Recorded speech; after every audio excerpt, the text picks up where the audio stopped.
ഫിഫയുടെ സംരക്ഷണം തേടിയിരിക്കുകയാണ് Iran football താരങ്ങൾ. സ്വന്തം രാജ്യത്ത് തങ്ങൾ നേരിടുന്ന മരണഭീഷണികളും അറസ്റ്റും തടയണമെന്നും കളിക്കാർക്കെതിരെ ഭരണകൂടത്തിന്റെ ഭാഗത്തു നിന്നുമുണ്ടാകുന്ന അനീതികൾക്കെതിരെ ഫിഫ ശക്തമായ പ്രതിഷേധം രേഖപ്പെടുത്തണമെന്നും ആവശ്യപ്പെട്ട ഇറാനിലെ പ്രമുഖ ഫുട്ബോൾ വ്യക്തിത്വങ്ങൾ ഫിഫ പ്രസിഡന്റ് ജിയാനി ഇൻഫാന്റിനോയ്ക്ക് കത്തെഴുതി. ഫിഫയിലെ 200-ലധികം ദേശീയ അസോസിയേഷൻ പ്രസിഡന്റുമാർക്കും ഈ തുറന്ന കത്ത് അയച്ചിട്ടുണ്ട്. ഇറാനായി 127 മത്സരങ്ങൾ കളിച്ച ഇതിഹാസ താരം അലി കരീമി ഉൾപ്പെടെ 20 പ്രമുഖരാണ് കത്തിൽ ഒപ്പിട്ടിരിക്കുന്നത് എന്നാണ് പുറത്തുവരുന്ന റിപ്പോർട്ടുകൾ. ഇതിൽ 4 മുൻ അന്താരാഷ്ട്ര താരങ്ങളും പരിശീലകരും റഫറിമാരും സ്പോർട്സ് ജേർണലിസ്റ്റുകളും ഉൾപ്പെടുന്നു. രാജ്യവ്യാപകമായി നടക്കുന്ന ജനകീയ പ്രക്ഷോഭങ്ങളെ ഇറാനിയൻ അധികാരികൾ വ്യവസ്ഥാപിതമായി അടിച്ചമർത്തലിലൂടെയും കൂട്ടക്കൊലകളിലൂടെയും നേരിടുകയാണെന്ന് കത്തിൽ കുറ്റപ്പെടുത്തുന്നുമുണ്ട്. ഇത് മാനവികതയ്ക്കെതിരായ കുറ്റകൃത്യമാണെന്നും കത്തിൽ പറയുന്നു. ഇപ്പോൾ രാജ്യത്ത് നടക്കുന്ന പ്രതിഷേധങ്ങളിൽ കൊല്ലപ്പെട്ടവരുടെ എണ്ണം 18,000 കടന്നതായാണ് റിപ്പോർട്ടുകൾ. ഇതിൽ ഒരു വിഭാഗം ഫുട്ബോൾ സമൂഹത്തിൽ നിന്നുള്ളവരാണെന്നും കത്തിൽ ചൂണ്ടിക്കാട്ടുന്നു. മുൻ ടോപ്പ് ഡിവിഷൻ താരം മോജ്തബ തർഷിസ്, വനിതാ ഫുട്ബോൾ അസിസ്റ്റന്റ് റഫറി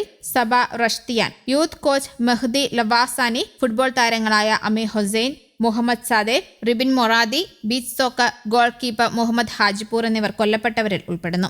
സബഹാൻ ഇസ്ഫഹാൻ ക്ലബിന്റെ 19-കാരനായ താരം അമീർ ഹസൻ ഖാർസാദെ വധശിക്ഷാ ഭീഷണി നേരിടുന്നതായും കത്തിൽ ആശങ്ക പ്രകടിപ്പിച്ചു. ആംനസ്റ്റി ഇന്റർനാഷണലും US സ്റ്റേറ്റ് ഡിപ്പാർട്ട്മെന്റും ഈ വിഷയത്തിൽ നേരത്തെ പ്രതിഷേധം അറിയിച്ചിരുന്നു. ലോകത്തിലെ ഏറ്റവും സ്വാധീനമുള്ള സാമൂഹിക പ്രതിഭാസമെന്ന നിലയിൽ വധശിക്ഷകൾക്കും കൊലപാതകങ്ങൾക്കും മുന്നിൽ ഫുട്ബോളിന് നിശബ്ദത പാലിക്കാൻ കഴിയില്ല എന്നാണ് ഫിഫ പ്രസിഡന്റിനുള്ള കത്തിൽ ഇറാൻ താരങ്ങൾ ഓർമ്മിപ്പിക്കുന്നത്. ഇറാനിയൻ കായിക താരങ്ങളെ സംരക്ഷിക്കാൻ ഫിഫയുടെ നിയമപരമായ അധികാരങ്ങൾ ഉപയോഗിക്കണമെന്നും സമാധാനപരമായ പ്രതിഷേധം മനുഷ്യാവകാശമാണെന്ന് പ്രഖ്യാപിക്കണമെന്നും ഇവർ ആവശ്യപ്പെടുന്നു. ഈ കുറ്റകൃത്യങ്ങൾക്ക് മുന്നിൽ നിശബ്ദത ആഗോള ഫുട്ബോൾ ഉയർത്തിപ്പിടിക്കുന്ന തത്വങ്ങളെ കൈവിടുന്നതിന് തുല്യമാണെന്നും കത്തിൽ പറയുന്നു. പ്രതിഷേധങ്ങളുടെ ശക്തമായ ശബ്ദമായി മാറിയ അലി കരീമി അധികാരികൾ തന്നെ തട്ടിക്കൊണ്ടുപോകാൻ ശ്രമിച്ചതായും കുടുംബത്തെ ഭീഷണിപ്പെടുത്തിയതായും വെളിപ്പെടുത്തിയിരുന്നു. 2023 അദ്ദേഹം അമേരിക്കയിലേക്ക് താമസം മാറി. ഞാൻ ഇന്നും ജനങ്ങളിൽ ഒരാളാണ്. നമ്മുടെ രാജ്യം കടന്നുപോകുന്ന ഈ ദുഷ്കരമായ സാഹചര്യത്തിൽ എന്റെ ജനതയുടെ ശബ്ദമാവുക എന്നത് മാത്രമാണ് എനിക്ക് ചെയ്യാൻ കഴിയുന്ന ഏറ്റവും വലിയ കാര്യമെന്ന് കരീമി പറഞ്ഞു. ബാലറ്റിലൂടെയുള്ള ജനാധിപത്യമാണ് ഇറാനിലെ ജനങ്ങൾ ആഗ്രഹിക്കുന്നതെന്നും അദ്ദേഹം കൂട്ടിച്ചേർത്തു. ഫുട്ബോളിന് പുറമെ basketball,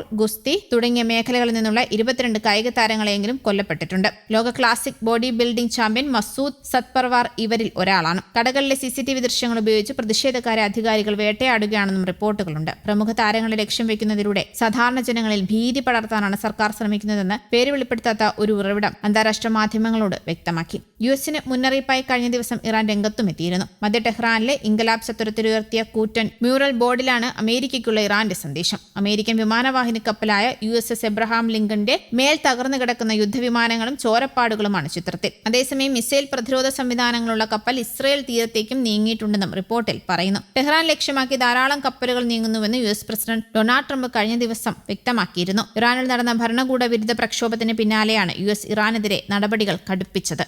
news desk Kerala Kaumudi.